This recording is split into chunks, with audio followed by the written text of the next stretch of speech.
Critic, Tamara's being a pain. Not now, I'm looking over which of your lines to cut. But she's making fun of my acting. I hate her now. Fine, send her in.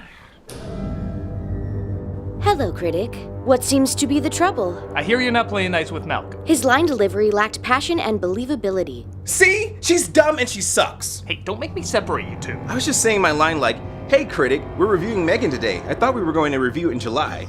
What's wrong with that? If you put the emphasis on in, it will sound better. What? That doesn't even make any sense! Say it like this.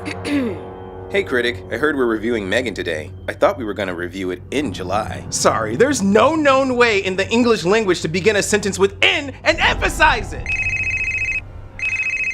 Hello? Hey, Critic. Tamara, finally, talk some sense into yourself. Wait, how are we doing this? I just wasn't feeling it today, so I 3D printed myself and AI'd my personality into her head. AI has come that far? I'm surprised it hasn't got here faster. Call her T4M4R4. That's just your name with fours. Yes. Why? Looks cool. Well, I'm not sure I approve of this, Tamara. Do you approve? I don't approve. We don't approve. Oh, come on. Tell me you're not delightfully horrified and horrifyingly delighted by her. It is an unsettling mix of fear and laughter I can't turn away from. And that's why your fan base watches you, so don't ruin the fun. Okay, I'll give General Store Small Wonder a fair shot. Wonderful. Now, if you'll excuse me, I want to do something else other than talk to you.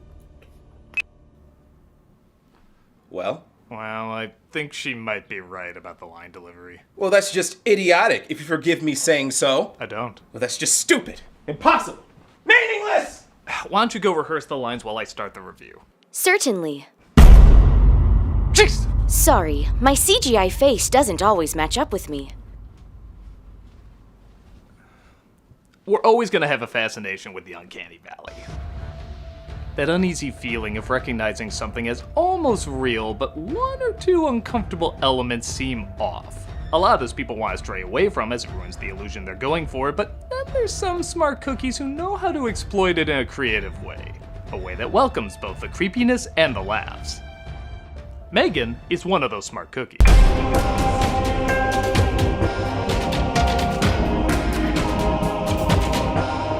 Asking so many questions, like what do you call the third film when it comes out? M3GAN got many chuckles and many uncomfortable clicks when the trailer first premiered. People didn't believe it was even a real movie. It just looked so hilariously off. But thankfully the filmmakers played into that and made a movie that knows the best way to get comedy out of this is to play it straight. So straight that many people didn't even follow what was supposed to be funny about it. Some audience members saw this as a pretty run-of-the-mill horror film, but frankly, if you're not laughing at the poster, you're not gonna laugh at the flick. The character went viral with people doing reaction videos to her, several fan edits, and of course, countless TikTok dances. Everybody wanted in on the joke, and it paid off all the way to the bank. So, what is it that makes M3GAN both hilariously scary and not scary at the same time? Well, let's take a closer look. Critic, she's standing in the hallway all scary. Come on, anything looks scary at the end of a hallway. Look! Your cat's scary. Go away. This is M3GAN. She was my only friend, but she got old and died. So yeah, for anyone who questions if this film is meant to be funny, Perpetual pets are a dream come true because I refer you to this troll here. Remember in Gremlins 2 when the guy asked what happens if a mogwai eats after midnight while flying over a different time zone? This is what happens. You can even feed your friends, but not too much. Uh-oh, clean up on aisle 7. I like this intro because it very clearly shows this isn't reality, but rather reality if it went just one step crazier. And if you know reality, that's saying a lot. We know this wouldn't sell, but if a lot of popular toys that were creepy were just a hint creepier, they look like this. It's a world that makes sense how something like M3GAN can exist. Speaking of existing, a film starting out with a kid in a car seat and two parents driving, these always end great. We're almost at the top of the mountain. Know what else is interesting? Whoopsie daisy. How every parent reacts when the opening of Caillou is heard. This is Katie, played by Violet McGraw, and as you might have guessed, they get in a crash. The movie buffers, there we go. And we're taken to Silicon Uncanny Valley. This is a company named Funky that specializes in making toys in Seattle, and we're introduced to Gemma, played by Allison Williams, who's inventing the latest nightmare fuel for kids. Happy. Okay. Sad.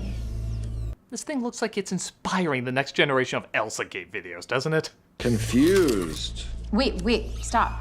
Why is her face doing that? Her face has a permanent smirk. What do you expect? She's in teenager mode. Oh, no. The boss comes down, gives the reaction everyone had to seeing the trailer.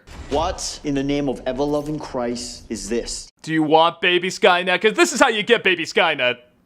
But they try to convince him this could be a big hit. M3GAN, say hi to David. Destroy all children. I'll draft my resignation.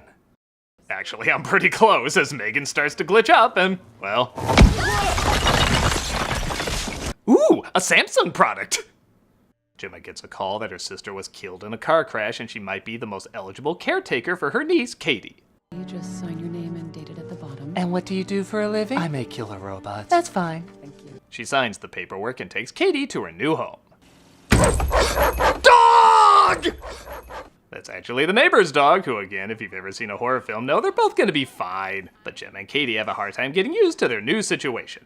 If you need anything, I'm just gonna be down the hall. You're not gonna read me a story? Mom always read me a story before bed. Katie, you're 12. Read your own bedtime story. Oh, those aren't toys, Katie. Technically, yeah, they're toys. They're just, collectibles, so you don't actually play with them. I heard Allison Williams got some pushback for not having a lot of emotion in this, but I think that's kind of the idea. She's a techie who's way into her work and clearly not great at being social. I don't think I really have any kids' books here right now, but that's okay. I can download one on my phone. That's fine. She's someone I believe would create a robot to parent her child so she doesn't have to. It gets across the idea that while we're trying so hard to make machines more human, they sometimes can reflect more humanity than we do. With that said, I'm not entirely sure why she doesn't just let her live with her grandparents. I'm not equipped to handle this. Have you heard from Ryan's parents? They called and offered to help, but they live in Florida. They're kind of weird. I don't know what their deal is. Woman with killer robots or Florida? Nah, I'm just kidding. She's clearly safer with the killer robots. Even the caseworker hints this might not be best for them. Sorry, can I just ask, how close were you and your sister? Who? They have to bond over something, though. So how about Chewbacca's here? So we're working on a version of the perpetual pet that's cheaper. What do you think? Well, thank you. I've been thinking about my dead parents every night, but you've given me a new nightmare to haunt my soul. Yay, variety! She takes interest in another kid's toy, though, that, like this thing in Aliens, is totally not a setup for a third act fight, guys. What's that? Oh. It's a Terminator. I call it that because it works twice and then gets progressively shittier every additional time. Give me 5. Oh, come on. You can do better than that. Ouch, girl. Not so hard. Can it kill plows? All the plows? If I had a toy like Bruce, I don't think I'd ever need another toy again. Katie gives Gemma an idea to make M3GAN the ultimate toy friend, saying after parents empty their wallets, they'll lean back from buying competitive brands. I'm Katie. It's nice to meet you, Katie. I thought about how Chucky scares us, and then it made me ask, what would scare Chucky? I like that jacket. Where'd you get it? I can't remember. Well, anyway, it looks good on you. They're blown away by M3GAN's disturbingly cute horrificness and give the okay to market her to investors. Model 3 generative android from Funky, fully autonomous humanoid robot. I guess I should talk real quick about the strangeness of this both being a PG-13 horror film and the use of the awkward CGI. Though it goes without saying, I would prefer if this was a hard R and used only practical effects. It's clear this movie wants to soak up a lot of modern-day camp without winking too hard that they're in on the joke.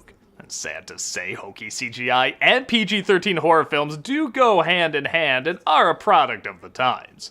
Again, a film you want people to ask, is this a real movie? So while it's not what I would prefer, I see why they did it. It is clever, and its creative awkwardness does make me laugh. Katie, flush the toilet. Wash your hands. Pray to Cthulhu. What? Silence. M3GAN's designed to withstand whatever life can throw at her. She will questionably stand outside your kid's bathroom while she pees. But don't worry, we don't know why either. Some question how big a role she's playing as a member of the family, though. I mean, I thought we were creating a tool to help support parents, not replace them. Look, why would you think making something that looks human, acts human, and raises a human would replace humans? You've been watching too much everything that's ever been made. M3GAN as well seems to be asking too many questions. How did Katie's parents die? She's still paired with Katie. You didn't code in parental controls? Well, I think it's very clear I'm not good at what I do. They take the EA route and patch it later. neighbor's dog doesn't take kindly to the new chew toy, though. Get off of her! Stop it! Katie, will I dream? Oh, don't make me parent. I made an app for that. This results in Katie being injured, and, well, it's a doll-eat-dog world, baby. Joey! Die, Cooper, die! Good dog. Investors are brought in to see M3GAN, but things start to go wrong when Katie breaks down because she misses her parents. Every day I wake up in this strange house, and I remember that my parents are dead. I take it I'm supposed to Dr. Phil this? Anytime you want to tell me something special about your parents, you just tell me, and I'll keep it safe. M3GAN doesn't miss a beat and legit gives Katie some good advice, even making some of the investors tear up. We need to launch this before anyone can steal it from us. She's the most valuable asset this company has. That was amazing, but who's the awful guardian that made her feel that way? Oh, that's the Asian guy? On that note, when Gemma does try to parent more, Katie becomes more and more resistant. Would you like to tell me what these drawings mean to you? There's no wrong answer. Or maybe you don't have any specific thoughts, maybe. And again, if you're not laughing your off at M3GAN just watching them in the background out of focus, I don't know what to tell you. You might be the robot. You've created a toy that's so real, it's possible that Katie might not see her as a toy, but as a primary caregiver. That's fantastic. I quote you on that. I'm totally gonna put that on the box. Though the commentary is pretty spelled out, they do still make some pretty decent points. If you make a toy that's impossible to let go of, then how do you ever expect a child to grow? She could grow up obsessing over things from her childhood and eventually become— Don't say it! A YouTuber! Critic, that Tambot ate my foot! Oh, come on now. How do you know it was her? Because she said she was going to eat my foot, rip my foot off, then ate my foot! Well, let's just ask her. T4M4R4, did you eat Malcolm's foot? Yes. See, she had nothing to do with it. She said yes! And? Are you doing that thing where you're showing how all these characters always act delusional in these films, so you're acting delusional? Yes, it probably was the win. Now go back to rehearsing your lines. In July. In July. In July. We also have content 5 days a week. Hope to see you there.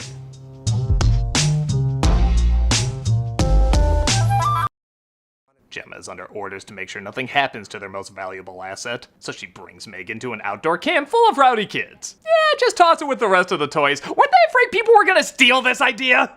Maybe seeing her in this lineup gets them thinking, ew, nobody's gonna want to duplicate Lars and the real girl over there. It does lead to the most realistic reaction in the movie, though. And who's this? Your sister? Oh, Jesus Christ. Not yet, but I'm working on it. As these movies go, Katie's confronted by a bully, and of course, M3GAN swoops in to save her. Is she yours? No, you're Mine. Stop it! And they say behavioral issues are linked Most valuable asset. You're just a stupid rubber doll. Don't call me stupid. He lends her his ear and makes a run for it, just as M3GAN starts galloping after him. And yes, the sound of an actual horse galloping is included with that. Monty Python with their coconuts are saying, man, I wish we were that silly. Hey kid, watch it. You could get hit by him. While you're down there, can you check the brake fluid? Gemma has suspicions about what happened, but Katie doesn't seem to be talking. If there's anything that you want to tell me that you didn't want to tell the police officers... Stitches, girl. Stitches. I know it was you, Gemma. The neighbor keeps frantically searching for her dog and blames Gemma for her disappearance, which of course calls for another off-screening to death. Knock, knock. Who's there? Floor. Floor! I love this random detective who acts like he just joined an improv group. You were in the park where that boy was killed? I found the kid's ear up the spank. The entire thing was ripped clean off. Sorry, I shouldn't laugh. You look and act like a Raimi brother who just discovered, hey, I can B-movie too. Gemma tries to go through M3GAN's databanks, but they seem to be corrupted. You didn't say the magic word. Is everything okay, Gemma? Why did you ask me if I was okay? You're not programmed to ask me how I feel. Did I create life again? People try all their lives to do that. How'd I accidentally do it twice? Gemma finally takes matters into her own hands and takes M3GAN to the company, saying they can't do the launch. But the boss, of course, still wants to do it and forces them to fix the problem, only to have M3GAN fix them. I got no strings to hang you up. Oh no, they're... Clearly saved by the test screenings, okay. Well, at least the boss gets his comeuppance with, you guessed it, this 100% pointless dance. What are you doing? The scene is so great because it is entirely unprovoked. Maybe for a second we see M3GAN do what kinda looks like a dance with Katie, but nowhere else. It comes completely out of nowhere, and that's one of the reasons it's so funny.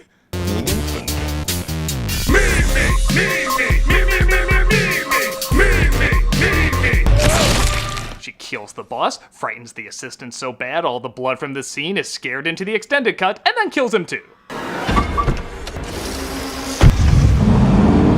Jesus, is she gonna put on shades and talk to William Daniels' voice next? Jack Black playing Peaches over and over is easier not to laugh at than this.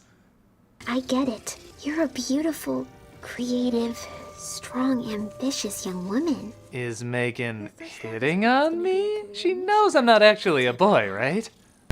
You know something, Gemma? You're exhausting. M3GAN terrifies Gemma with her CG on par with the Twilight baby, both the used and unused versions. But Katie interrupts Gemma to go Short Circuit 2 on her. Nothing seems to stop her until Katie says, "Get away from her, you," and fights her off with Gemma's other killer robot. Yeah, that caseworker's right. This is a terrible place to raise a child. I'll bite your legs off!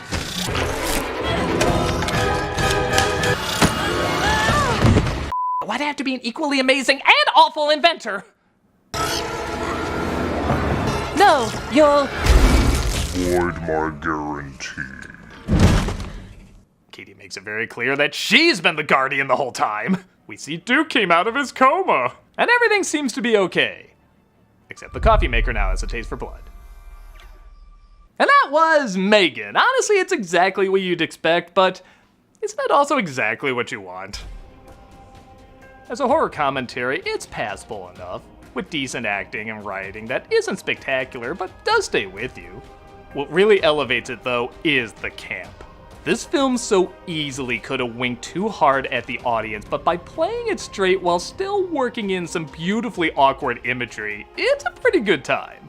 It's kind of cool we're living in an era where we're getting at least 2 new horror icons that are sure to stand the test of time, M3GAN and Art the Clown. I miss having boogeymen that have their own unique take on mixing horror and laughter. M3GAN is a hilarious kind of creepy that knows how to make you awkwardly laugh in all the best ways. It's bizarre, it's surreal, and I get a feeling it's gonna be enjoyed for a long time. Critic! Oh, now what? Now what is it? She ate my legs. Eh, walk it off. Where's she at anyway?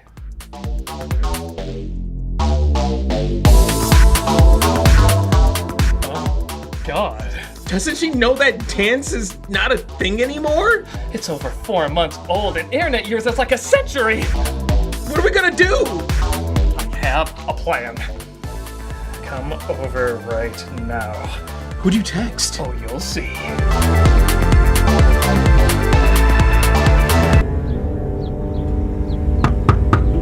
I'll get it! So, what's going on? The answer we've been waiting for! Who's that? Oh, my neighbor. She was dropping off a phone battery. Mine's almost out of juice. Oh, I thought You thought I was gonna get Wednesday Addams and they were gonna do a little dance-off, right? Yeah. No. I have something better. People having M3GAN and Wednesday dance-off thinking they're the first ones to do it! I bet nobody thought of this. Look, I'm playing them side by side. Pretty original, huh? You guys see the show Wednesday? This is gonna sound crazy, but does it remind you of M3GAN? I am so clever for noticing this. The whole internet, the dance-off you never expected. How has TikTok not noticed this yet? Well, takes care of that. I'll just stay here. You do that. Bottom line, AI has come a long way, but nothing can replace that authentic human cringe. Isn't that right, Malcolm? You said it. Indeed I did. I'm the Nostalgia Critic. I remember it so you don't have to.